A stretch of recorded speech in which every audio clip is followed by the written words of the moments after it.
ভাগ্যের প্রতীক হয় না, কিছু গয়না হয় মৃত্যুর নিঃশব্দ সাক্ষী। আজকের গল্প এমনই এক নেকলেসকে ঘিরে, যার রূপ মোহময় আর অভিশাপ ভয়ঙ্কর। পুরনো জুয়েলারি দোকান, বৃষ্টির শব্দ, ঘড়ির টিকটিক। রিয়া, এক তরুণী গ্র্যাজুয়েট, সম্প্রতি তার প্রথম চাকরিতে যোগ দিয়েছে। স্যালারি হাতে পেয়েই সে ঠিক করল নিজেকে একটি সুন্দর গয়না উপহার দেবে।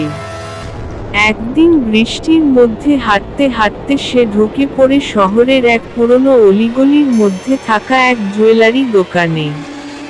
দোকানটি ছোট, ধুলোমাখা, নিস্তব্ধ, ঠিক যেন সময় এখানে আটকে আছে।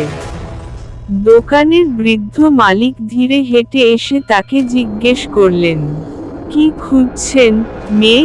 রিয়া বলল, একটা ইউনিক কিছু, যেটা পুরনো হলেও ক্লাসিক হয়। বৃদ্ধ কিছু না বলে তাকে এক কাঠের বাক্স দেখালেন। রিয়া যখন বাক্স খুলে দেখে, তার চোখ স্থির হয়ে যায়। একটা অপূর্ব নেকলেস, সাদা মুক্তার মতো পাথরে বাঁধানো, মাঝখানে লাল রক্তের মতো এক টুকরো রবি। এর দাম কত? এটা বিক্রি করি না সাধারণত, কিন্তু তোমার জন্য ছাড়ছি। বৃদ্ধের চোখে যেন অদ্ভুত এক দৃষ্টি। রিয়া সেটা কিনে নেয়, কিছু না জেনেই। অদ্ভুত পরিবর্তন শুরু। সেদিন রাতে রিয়া আয়নার সামনে দাঁড়িয়ে নেকলেসটি পরল। ঠিক তখনই বাতি টিমটিম করে জ্বলে উঠল, ঘরের আলো নিভে গেল এক মুহূর্তের জন্য। বাইরে হালকা ঝড়, জানালা ধাক্কা খাচ্ছে।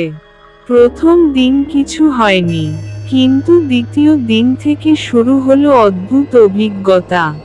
আয়নায় নিজেকে দেখতে গিয়ে মনে হলো, পিছনে কেউ দাঁড়িয়ে, কিন্তু ঘুরে তাকালে কেউ নেই। রাতে ঘুম ভেঙে যায়, অনুভব করে কেউ যেন তাকে একদৃষ্টে দেখছে। নেকলেসটি রাতে নিজে নিজেই তার গলায় এসে পড়ে, যদিও সে তা খোলার পর খাটের ওপর রেখেছিল। রিয়া প্রথমে ভেবেছিল সব তার কল্পনা, কিন্তু ঘটনাগুলো দিন দিন আরো ভয়াবহ হয়ে উঠল। এক রাতে রিয়া ঘুম থেকে উঠে দেখে আয়নার মধ্যে থাকা তার প্রতিবিম্ব হাসছে, কিন্তু সে হাসছে না। সে ভয় পেয়ে যায়, নেকলেস ছুঁড়েই ফেলে দেয়, আর ঠিক তখনই তার ঘরের বাতি, দরজা, জানালা সব বন্ধ হয়ে যায় নিজে নিজেই। ঘরে হিমেল বাতাস ছড়িয়ে পড়ে, যেন কেউ হেঁটে বেড়াচ্ছে। রিয়া পরদিন ইন্টারনেট ঘাঁটতে শুরু করে। খুঁজতে খুঁজতে একটি পুরনো পত্রিকার প্রতিবেদন পায়।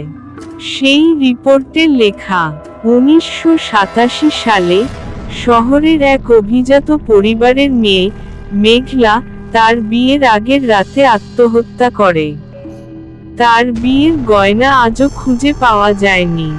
তার আত্মহত্যা রহস্যে মোড়া, কারণ সে বারবার বলতো, কেউ তাকে দেখতে আসছে আয়নায়। রিয়া ভয় পায়। ছবিতে দেখে সে নিশ্চিত হয়, নেকলেসটি সেই মেঘলারই। রিয়া সিদ্ধান্ত নেয় নেকলেসটি ফিরিয়ে দেবে। সে আবার সেই জুয়েলারি দোকানে যায়, কিন্তু অবাক হয়ে দেখে, দোকানটি ভেঙে ফেলা হয়েছে বহু বছর আগেই।